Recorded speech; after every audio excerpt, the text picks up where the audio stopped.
Today, Torch Pro welcomes on current PLL superstar, two-time national champion, and first-team All-American at Duke University, Myles Jones. Myles, thanks for joining us today. Super pumped to have you on. Thanks for having me. Yeah, so today's conversation, we'll talk a lot about your journey, your career, kind of where you are today and some of your goals going forward. But I'd love to start where it all began. And just so where'd you grow up playing the game of lacrosse and how'd you fall in love with it? Yeah, so I'm a Long Island guy. I think a lot of people forget that about me just because, I don't necessarily have the Long Island accent. Not a And, flid. yeah, not a flid, but I identify with that a little bit, I guess. But, for me, I grew up playing lacrosse. I started playing in sixth grade, actually. So my sports career started when I was, 8 years old. That's when I was 7 years old when I started playing soccer, and I was playing basketball probably a little bit before then. But I started playing football when I was 9. I think my mom and dad quickly got me out of soccer when I was slide tackling little girls. It's so co-ed. But I started playing, well after starting playing sports. I fell in love with sports. It was just, I was an active kid. My family played. Everyone in my family played sports. My mom played sports. My dad played 3 sports. My uncle played 3 sports. My cousin played a couple sports. So sports just kind of ran in our family, and it was just, something that we just did, so, I kind of followed suit, and I started playing lacrosse in sixth grade. And where I fell in love with the game was, I fell in love because I sucked, honestly. Playing sports from a young age, I kind of caught on to things athletically pretty quickly. Yep. And then, just playing lacrosse, it just was a little bit different, hard to catch on to. No pun intended, it was hard to catch, throw and then get the hang of the game. But, being a good athlete and someone who's, known amongst my peers to be a good athlete and good at sports, I couldn't let myself, be just an average, lacrosse player. So the love came when I just simply just wanted to get better. Like anything, you do it often, it becomes part of you. Playing wall ball and playing lacrosse and shooting and practicing on my own became part of who I was. And, I just carried over the same work ethic from playing other sports into lacrosse, but gave that a little bit more gas because I thought I needed it. And, it became just something I loved. And, I think when I look back at it, a lot of people always ask me why I chose lacrosse, for the long run, is because, when you're a kid and you're playing sports, you do it for fun. Right. You do it because you're having fun. You do it to be active. You're doing it because your boys are playing.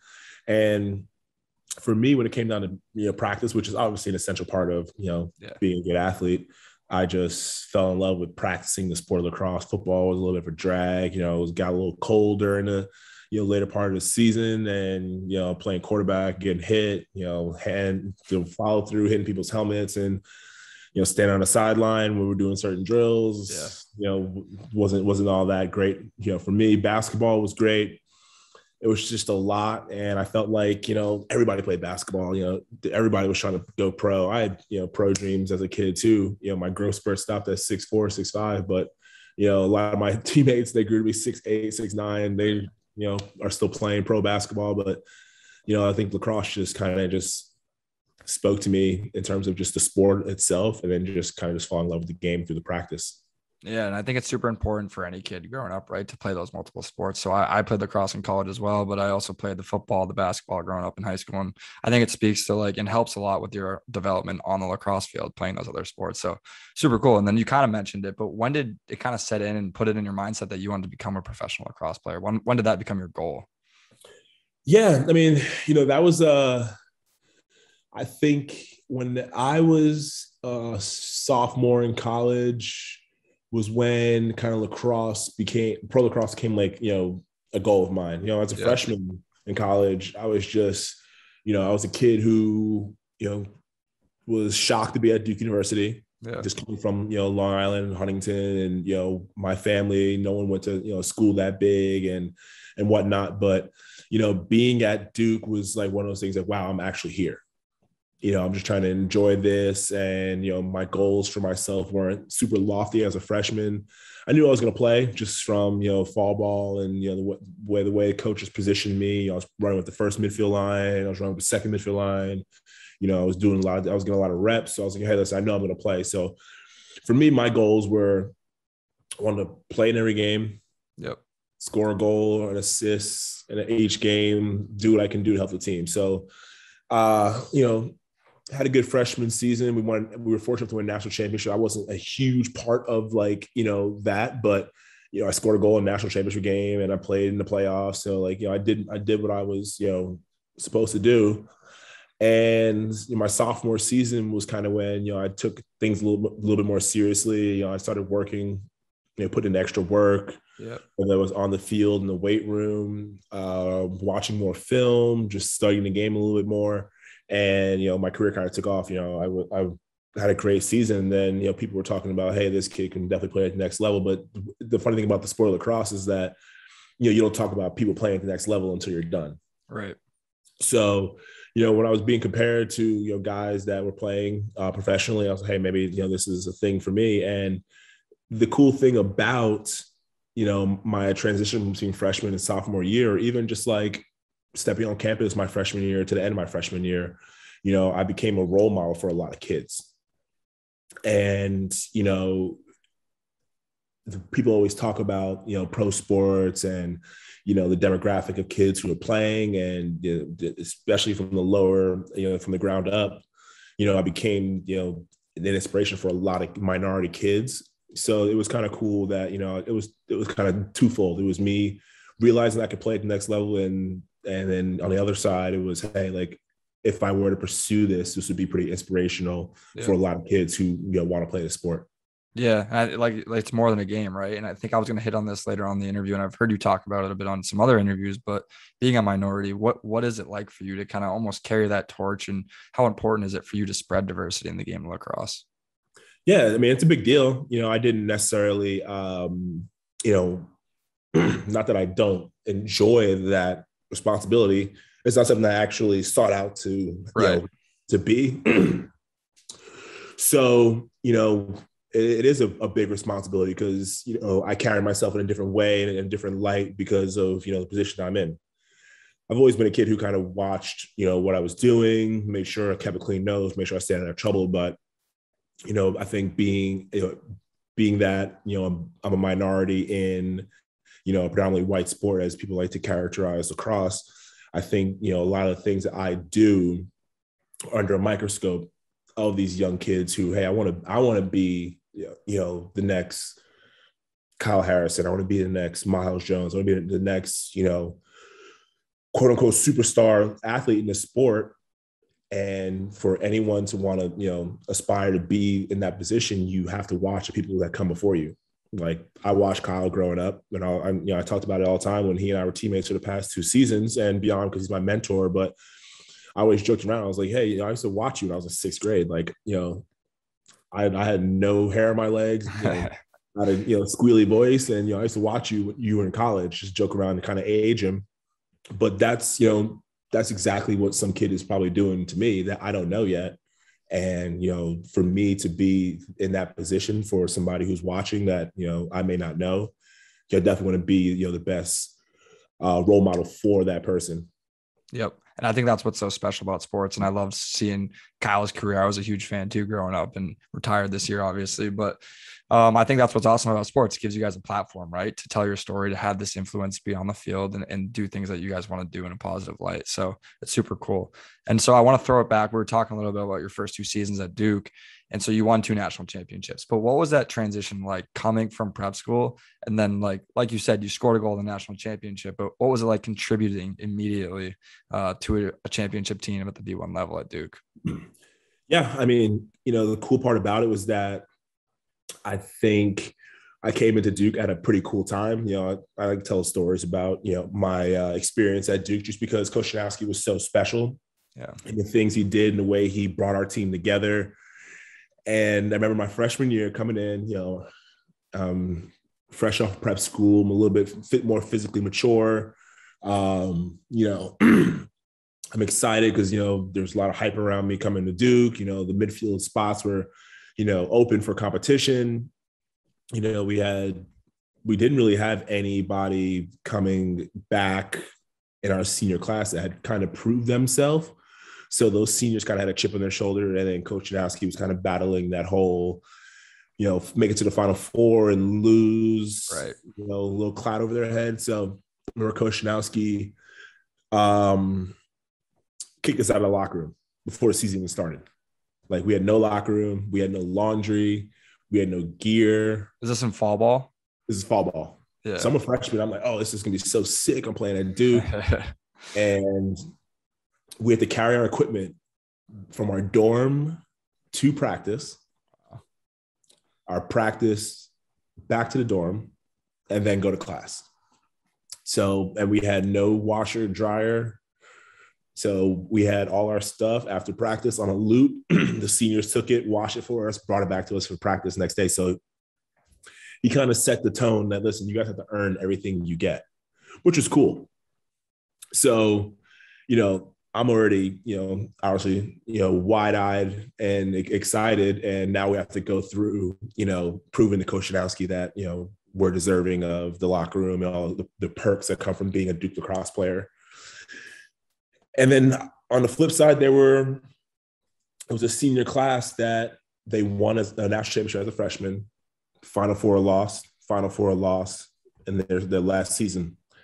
And Coach Shanowski was letting them have it. Hey, listen, you guys got to prove yourselves as leaders. There's a really talented freshman group coming in. They want to play. They're probably feel a little bit entitled because, there's the best recruiting class we've had in a long time. And, they feel like they're ready to play right away. Yeah. So we got a freshman class with a chip on their shoulder, but we're kind of confused because we don't have anything. And then the senior class with a chip on their shoulder because, Coach Shanowski's building that for them. Right. So, I came in, I was excited. I was playing with, Jake Chapuka, who, I was a big basketball fan growing up. So, his dad being, pro basketball player was super cool to me. He took me on my official visits. I stayed with him. Dave Lawson, I remember seeing Dave Lawson on the Inside Lacrosse magazine. It was so cool. Josh Offit was a guy who, a little undersized, played attack, played midfield. So we had 3 senior midfielders who hadn't really proven themselves, and they were our leaders. Right. And I'm a freshman coming in. Deemer class is with me. So he and I kind of, bonded over just the struggle of being young guys who wanted to play and were good enough to play. And, it was a roller coaster. I played pretty well freshman year in fall ball, earned a starting midfield spot. So now, we come back to school and I'm, wow, I'm on the first midfield line. I can't mess this up. Played well, scored my first goal in the first weekend of the season, and he was all excited, scored a goal here and there. Got hurt my hamstring. So that was tough for me because I was on the first midfield line and I was excited about that. And, people were talking about it and it was a big deal. And I got hurt my hamstring I think I was out for 2 games, trying to just get that back together. And then I got moved to the second midfield line. That's when me and Deemer kind of started to grow together. Me and him started playing well together. I dodge, throw the ball to him, he shoots it. And that became just, the age-old story for 4 Talk years. about a duo, yeah. Yeah, so it was definitely a roller coaster. And then by the time we got to about the playoffs, things kind of slowed down for me. I settled in. I was done my first school year at Duke. I knew what I was to expect next time around, and it was playoff time. And I'm living at the seniors' house because we had to move off campus. So I'm living with Dave Lawson, Jake Chapuka. I'm living with Luke Dupree, Josh Dion, and Brendan Fowler. So that's a house of of some pretty interesting characters and great lacrosse players. So I just kind of learned a lot from those guys, going to practice and hanging out with them and them talking about their experience. So I think the overall leadership from those guys and the maturation of their leadership from the time we got to campus as freshmen to the end of the season, we definitely learned a lot from them, which I was able to take forward going, into the later part of my career. Yeah, it's amazing. And so now I played at lacrosse Colgate. And so we didn't have too many winning seasons. Love the guys I played with and played for, but never got that chance to feel like a championship win. So is there any better feeling than a championship W? There isn't, because, I think the 2 that we were fortunate to win, they were both very special, but different. Mm-hmm. And I remember, we played against Notre Dame. That was, an overtime game where Dave Lawson scores a game winner, and he had 5 goals that game. And, I remember Dave Lawson's stat line for the season. He had scored like maybe like 26 goals and like 12 assists. He was like the first team All-American. He was like, the guy. Yeah. And then, we get to that championship game. We beat Cornell the game before then, which was, a big game. We were playing against Rob Pennell. He was, a fifth year guy, Thornton winner, best player in the country. Right. And, he was just, he was really good. And then so the following game we played against Syracuse, and we're playing in Philadelphia. And, there are a lot more people who go to Syracuse than go to Duke. We have 6,000 undergrads at Duke. Syracuse has probably, 1 billion kids that go there. Yeah. And I think the lacrosse lineage of Syracuse runs much deeper than it does at Duke. We have guys come back from the 80s and they're like, we played club lacrosse here at Duke. And these guys are talking about Gary Gate, the Powell. Right. It's just a different ball game in terms of the longevity of the sport at each university. And I remember we come out, and I didn't really notice the crowd at like in the beginning of the game. But where was the game? It was at the Eagles Stadium, so Lincoln Financial. Yep. And Syracuse scores the first goal, and the place erupted. And I'm like, wow, there's actually a lot of orange in here, and like a little sliver, like one section of blue. And they went on to score the next 5 goals after that. We hadn't scored a goal yet. So it's 6-0 in the first, at the start of the second quarter. So it was 5-0 after the first quarter, and they scored the first goal in the second quarter. So I'm looking around like, wow, we made it all the way here, and we're playing national championship game. Is always on ESPN, and we're getting smoked 6-0. And I was like, wow. And I was like, wow, I feel really bad. And in my head, I remember thinking, I feel really bad for these guys, the senior class, because I remember looking back on what they had to go through in order to get the team here. Right. From the first 3-4 weeks of, coach beating hard on them and them having to take care of us, all the way to, the last game, the last time we all play together, and it's 6-0. I don't know what happened. Brendan Fowler was winning all the faceoffs too. We just couldn't score. Right. And then we forgot who scored the first goal. I think it might have been Jordan Wolf scored the first goal. Jake Shapuka scored one. Then I scored one. And then Brendan Fowler, I don't think he lost a faceoff from that point on. And we ended up winning the game 16-10 after being down 6-0. So that was special because, that was a comeback. And I think it kind of just was the total story of that season in one game. It was, right. We had our backs against the wall. Coach didn't give us anything. And we just grew together. And then that was the final thing. It was just like, at that point, we were just a great team.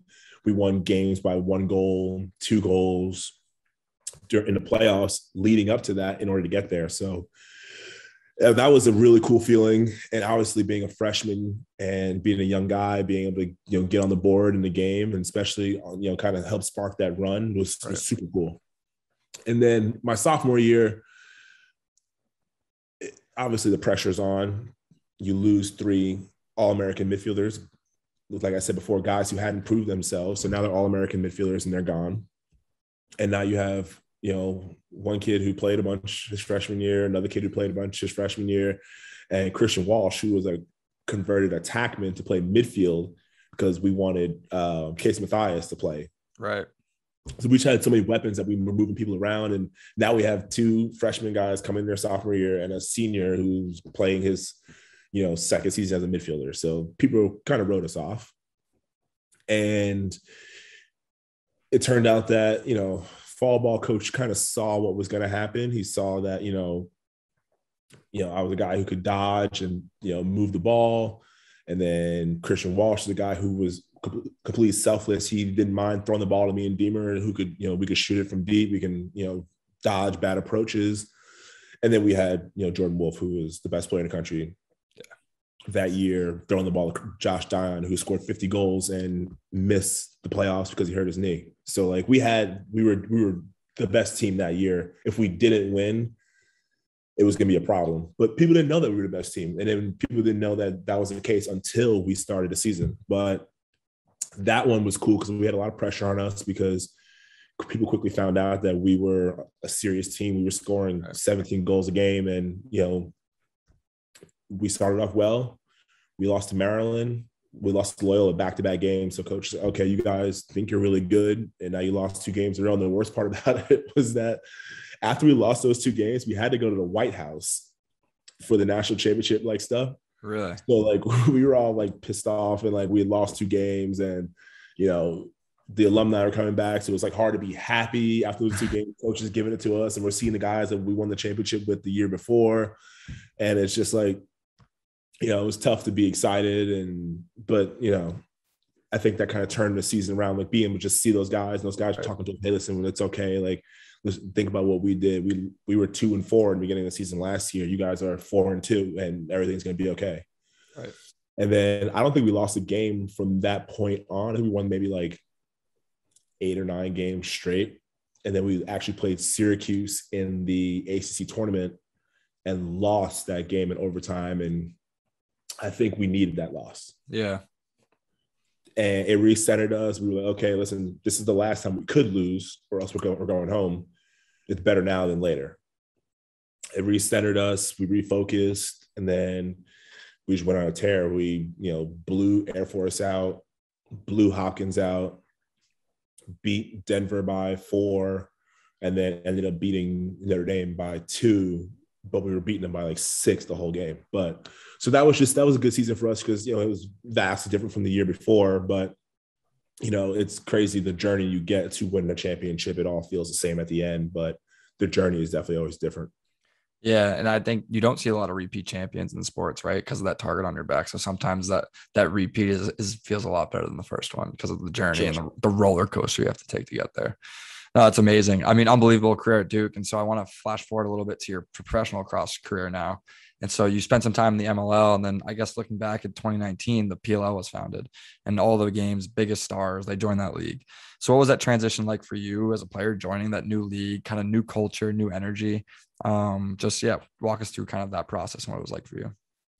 Yeah, it was, I think the cool part about the PLL was that, it was everything the players wanted and needed that we thought was going to happen years ago. And it finally, came to fruition. So I remember 2018, my last year with the Bayhawks and the last year of solely one league. I was a little bummed out because I knew that group that we had was going to come to an end. And, people always talk about it oh, wow, if you guys, your face-off guy didn't get hurt in the meaningless game before the playoffs, you guys would won the championship. Our team was loaded. It was me, Colin Heacock, Josh Byrne. We had Matt Danowski, Matt Abbott, Lyle Thompson, Steele Stanwyck. Our team, top to bottom, was legit. And we lost to the eventual champions. We lost to them by 1, and I think we won maybe 4 out of 27 face-offs. Yeah.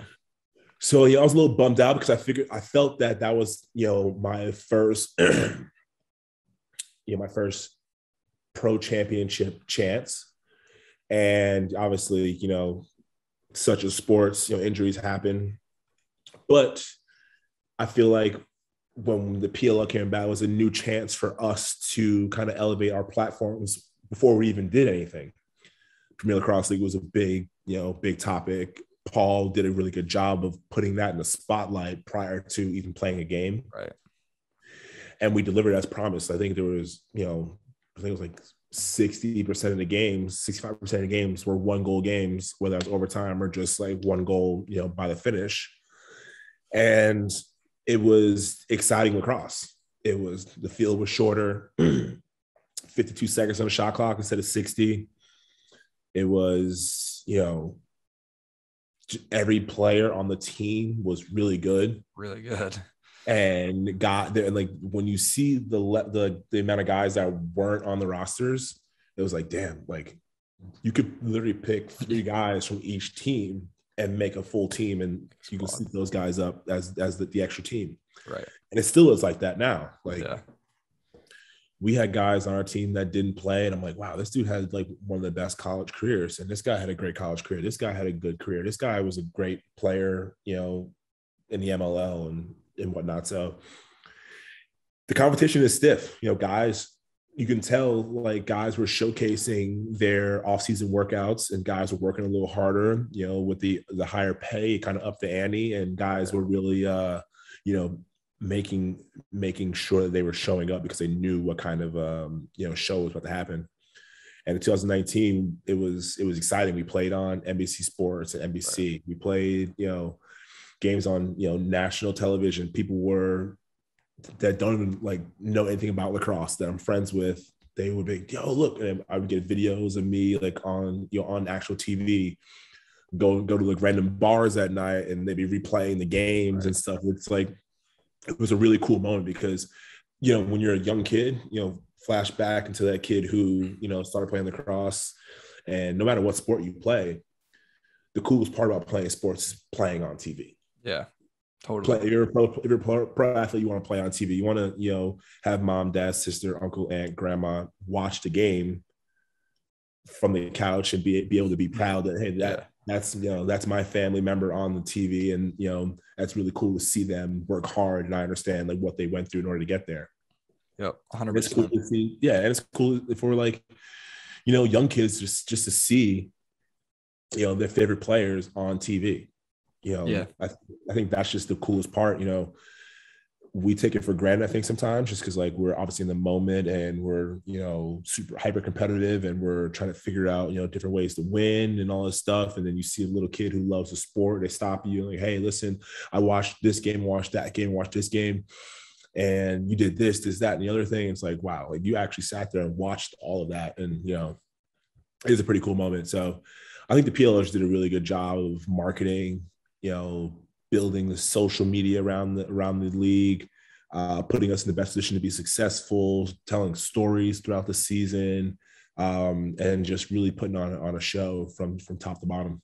Yeah, I mean, they've done an unbelievable job. And so, like, as a lacrosse player growing up, I'm obviously going to tune in and watch the games because I'm a lacrosse fan. But I think the PLL really, like, hit that next level when you started seeing, like you said, the non-lacrosse fans who had not really been introduced to the sport yet, like, really diving in, like, consuming the games. I think that's really just elevated the game of lacrosse a lot. So, yeah, it's been really cool to see. Big fan of the PLL. And I guess, is there any, like, one thing that you're excited about for the league's future? Yeah, I think I'm not sure, they haven't mentioned anything. They haven't alluded to anything either about another team, but just the overall expansion each year, I think it's pretty cool.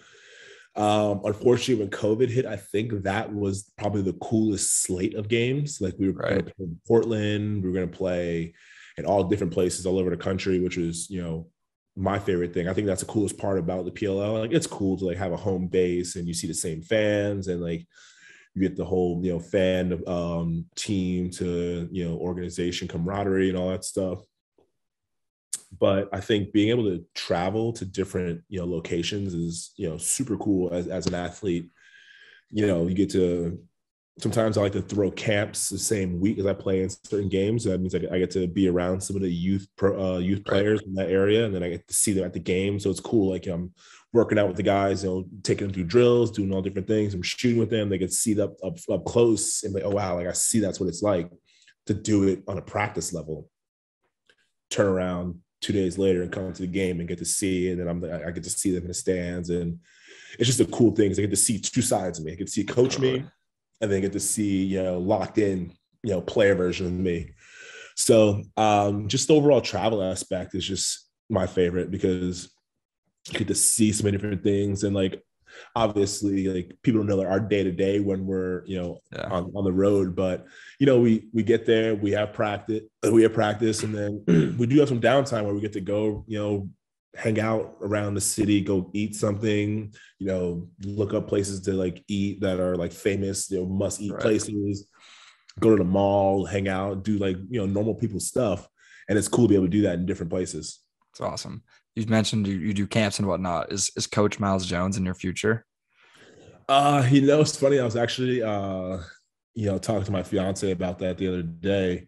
She was like, "What are you gonna do when you're done coaching?" And I was like, "Well, done playing." I was like, for me, like I'm super into business. Like I'm like trying to find like a new like hobby that makes me money right now, just like something fun. I went to Duke and studied marketing, so a lot of, and I'm very into like social media and all that stuff. So I'm trying to find like a company that wants me to help them with their social media stuff, just for fun. Get paid a little bit, vacation money or something fun. Totally. But you know, I see all the guys that coach the pro game, and I think they live a great lifestyle in terms of whether they coach, college and pro, whether they coach just pro and, have their hand at other, levels of the sport. Coaching is something that I would be interested in, because it's like, coaching grown men is so different, because it's like, yeah, it's like your personality as a coach matters for sure, right, more than necessarily the X's and O's, because you're coaching the best players in the world. You can draw a play, they're going to go out there and do whatever it is they do, and do a similar rendition of what you drew up, and it'll work because of who is on the field rather than what you drew on the board. 100%. So like when I think about like Coach Nat, this is a funny story. We were this season in Albany, and it was one of those things where like the season was kind of spread out. We had a game here, we were, bye game. And then towards the end of the season, you could tell guys were just so bogged down, because we had a game, and then we had another game, and then we had 2 games on the last weekend of the season. So it was the last weekend of the season. And, just natural end of the season aches, guys moving a little slower, didn't practice, turn it on for the game, which is, natural in pro sports. And I remember, I think I threw like a skip pass, and one of the defensemen tipped it out of bounds, or they picked it off, or tipped it and the goalie caught it or whatever. And if you ever, Coach Nowski knows this about me too, but if I'm in practice and I see something open, I'm going to throw it. Right. With no consequence. And when I get to the game, I'm also going to, because I do it in practice, I'm going to do it in the game. And it works more often than not, because I throw with no conscience in practice. Right. So, like with any good player, you take the bad with the good, and the good outweighs the bad, and you just got to move on with it. So we were doing man up, and it had been a while. I think it had been a couple of weeks before we got back together. So sticks were a little rusty, guys. Timing was a little off. You just got to get that back in practice. I threw a skip pass and somebody knocked it down, whatever. Threw another one and someone knocked it down. And you're playing against your teammates. They see you do it all the time. They know it's coming. It's, whatever. So coach, we were moving the ball again, and coach just blew the whistle. He started yelling, and my back was turned to him, and I was looking at him, and I guess he felt like my body language was, a little dismissive. Yeah. He just freaked out, like screaming at me. He wasn't screaming at me directly saying my name, but he was addressing the body language. And I had just thrown another pass that got knocked down. So he was more or less talking about me indirectly, and everyone knew that and whatever. And for me, I think I threw a skip pass on the next play that actually worked. So he just was whatever, and just kept moving. But after that practice, I went out and I had a game where, I had 7 points, and then we turned around and played the Chaos the next game. And I had 5 points. So I had a 12-point weekend. And, the personality of the coach and coaching grown men, I think that mesh is a unique one. But, I think I have the personality to coach pro players, especially having been there, understanding that whole dynamic. And, I try to play GM a little bit with Coach Nat. Hey, listen, this guy, he said he doesn't, necessarily, love the system he's in, that we should get him. So I think I'm cut out for it. That's cool. That's a cool aspect of that relationship. I like that. Yeah, Something Aaron Rodgers wasn't able to do this year with the Packers. need, exactly. need more of that. No, that's awesome. Good to hear. And so now I guess turn only a few more questions here before we finish off like a rapid fire segment. But what is your off season looking like? I know you're down in Florida right now, but kind of just walk us through that. How often do you train? When do you start to ramp it up right before the season starts and things like that? Yeah. So as of now, I train 3 days a week, Monday, Wednesday, Friday. My training regimen is pretty much, on Monday, I do pretty heavy lifting. Yeah. It's, bench press, 50 reps of bench, 50 reps of curl to press, 50 reps of squat, 50 reps of deadlift. So it's a pretty intense workout, but, I'm not sweating a bunch. Just really grinding and lifting heavy weights. Wednesday is usually a little bit more explosive day. So I'll do like circuits where I'm doing box jumps. I'm doing, different small muscles and whatnot. And then Friday is usually the day where I always joke around and say that's how I earn my weekend on Friday. Yeah.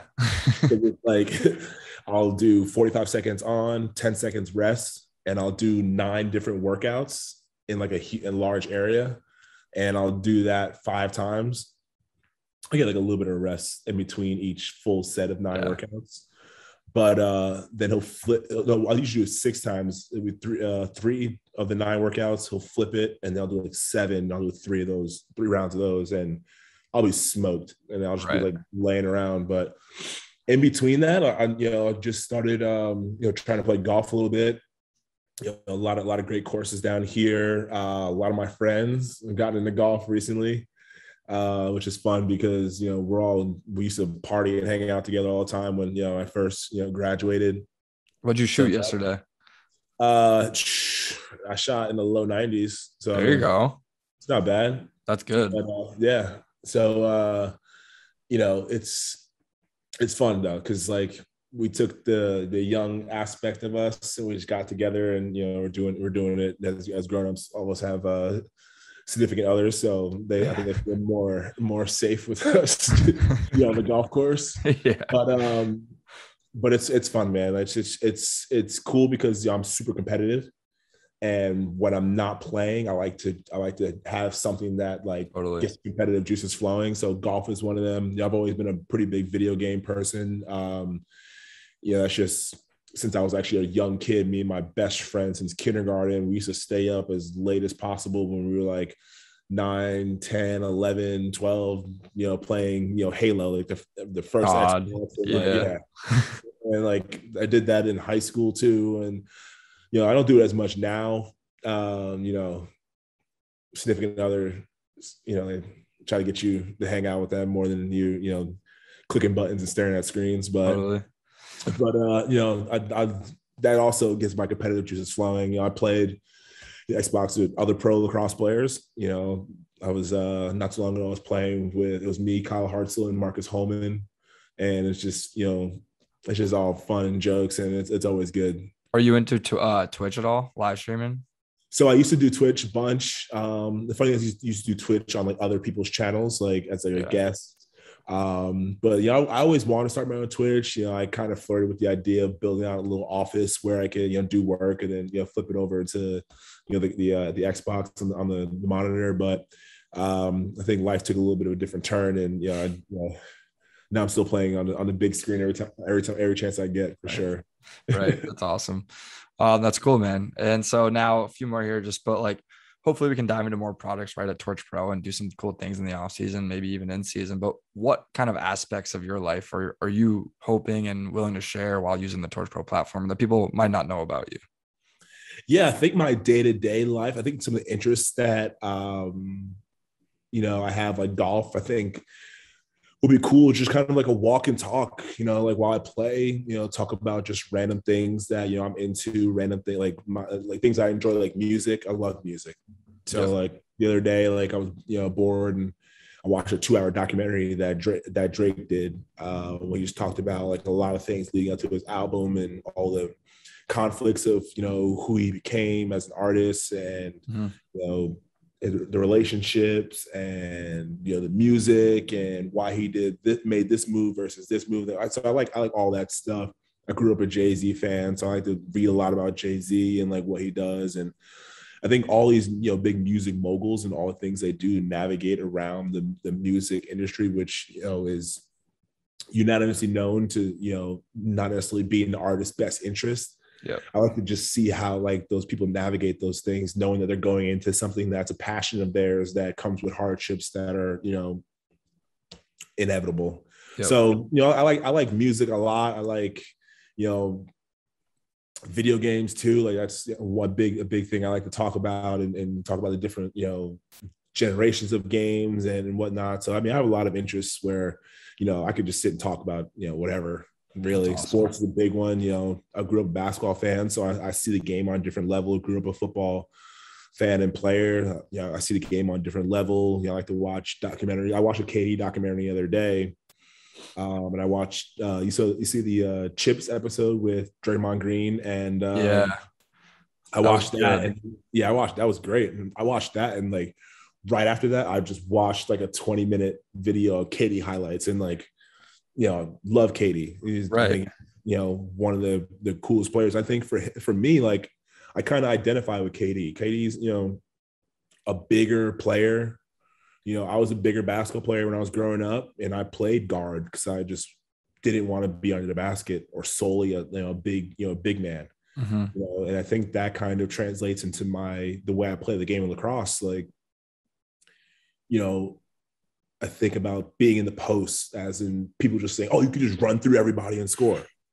Sure, but then it's more work. One, it hurts a little bit. Two, and, my career would probably be 4 years shorter than what it could be if I played the game the way KD plays a basketball game. Right.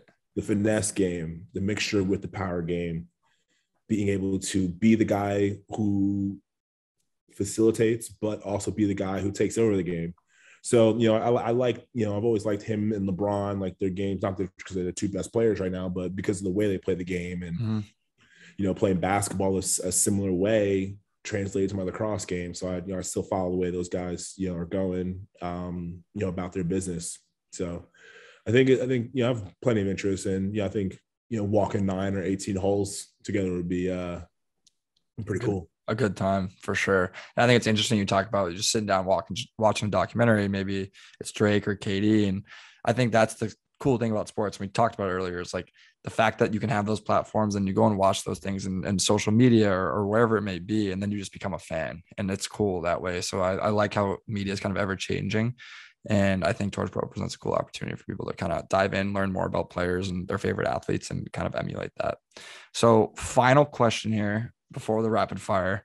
What's one piece of advice that you've learned kind of throughout your journey, your career, that you could pass along to any general fan? Maybe they're a sports guy, maybe they're not, that they could just apply to their everyday life.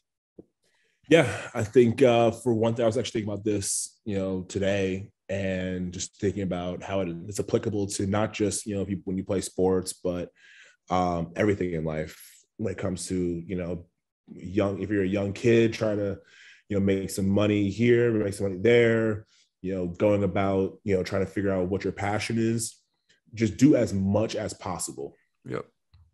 I think for me, I definitely capitalized on that. And I was thinking about now how I do a little bit less in terms of, lacrosse, running around and whatnot. When I was younger, I graduated college and I played pro lacrosse, and I was working with Adidas. So I was, heavily working with them, and I was doing camps and clinics, left and right. And I was like, wow, like I was looking back on it, and I was like, wow, like I must've been tired. But then again, I thought, like, I don't even know if I was tired, because like, I can't remember, but I know I did so much then that set me up to figure out what my passion was. And now I was thinking, like, I really want to get back into that. I know with the COVID and traveling and, different, groups of people feeling different ways about, being face to face and moving around different people. But, I definitely want to get back into coaching heavily again, the fall, the winter time, stuff. I did that a bunch, 4 years ago, 5 years, 4 years ago. And, the whole traveling aspect. I got to see different things. Lacrosse has brought me so many different places, brought me to see and meet so many different people. I got to eat so many different foods. People always hit me up, hey man, I'm going to this place. I know you coach there. I need some recommendations. I'm like, I got you. To spitball different things. So I think my advice to people, young people especially, do as much as possible. Totally. You won't remember that you're tired. In a moment, you might be a little sleepy. Traveling, can catch up to you, but do as much as possible, and then you'll figure out what really, drives you, what really makes you excited. And that's what passion is: drive plus excitement. You're going to get things done. Yeah, I love that. And I think it's important to do a lot of things, get out of the comfort zone a little bit. Even if you fail, might not like it, you just cross it off the box and keep going. So that's awesome. I appreciate that. And so now just quick 10 questions, 1-word answers, maybe one phrase, and then that'll finish us off. So starting off with, who was your favorite athlete growing up as a kid? LeBron James. Who's your favorite athlete to watch in current day sports? Might be the same answer. I like watching KD. Yeah, he's good. What is the best moment, maybe favorite moment of your own sports career? Definitely winning the national championship my sophomore year. What is your favorite dodge or maybe move on the field? I know you got a bunch. You got the hitch, you got the bull dodge, but what's your favorite? Yeah, I think the bull dodge is one of my favorite ones. I use it a little bit less frequently, but I think the reason why it is my favorite one is because it sets me up for so many different things. If I run full speed, sometimes people will brace themselves and like stop their feet, and then I can just run by them. Or like if I'm like at a position like maybe 14 yards away from the cage and I want to get a good shot up, I can just take a couple few hard steps, lower my shoulder, knock my balance. I'm at a 10-yard shot. So I can use it in different ways. Love it. This one's tough. And you won't hurt any feelings, but who's the best teammate you've ever played with? Maybe not best player, but best teammate. Best teammate, I think I have to say Deemer Class. And the reason I say that, not only because we played together for 4 years and had such a great connection, but I think the way he was obsessed with the game and obsessed with working hard helped me work hard as well. He was a guy that our sophomore year, we both had a chip on our shoulder when it was funny, we were sitting in class together and we should have been paying attention. But Inside the Cross came out with the top 10 midfield units heading into the 2014 season. And obviously, now that I think about it, like, why would we be on there? Deemer, had like 15 points. I had like 20 points. And we had Christian Walsh, who was like, a hybrid attackman midfielder coming back. And so there were a lot of guys who kind of proved themselves before then, but we were left off that list. And I think we went and actually shot every day, like whether it was practice or off day, for like a month straight. And I think that's kind of just he helped me with that, and that's why we both had really 6 seasons that year. Amazing. Can't wait to tell Jordan Wolf. Good friends with Jordan. How much of a pain in the ass was he to play with?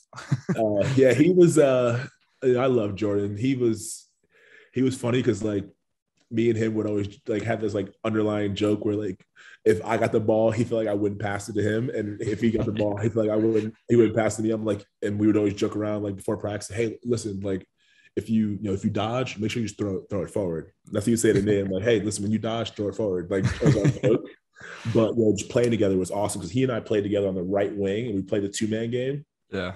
But like he never wanted to go to his left. So I would set the pick on his left, make the defender at least look a half a second. You know how fast he is. He just sprints over to the right, scores a goal. But when I started going to the left a lot, my sophomore year, he would set a pick on my right, and I would just run down the alley and shoot it. And we just like toy with defense. But that's how me and him kind of bonded. Amazing. So now shifting gears from lacrosse, but who is your favorite music artist? Drake. Best place you've ever traveled, or maybe even a dream vacation spot? I guess. Yeah, I recently just went to St. Thomas, and that was unreal. Sick. Jumped off a 55-foot cliff, swam with sea turtles. It was just an unreal trip for sure. That's sick. Okay, and then last one here. What is one word that best describes you? That's tough. Yeah, I always joke around and say that I'm a social chameleon. So I guess a chameleon. That'll be my spirit animal. Can I just blend in anywhere, do all things, adapt to my environment. I can hang out with I've like, when you look at my groups of friends, it's just like, and you put them all together, you're just like, you can't see the connection, but the connection is me. It's a great answer. I love Yeah. it. Well, Myles, I appreciate the time today. Super excited. Hopefully we can dive in, tell your story, talk about your journey some more, and just thank you. Awesome. Thank you. Thanks, man.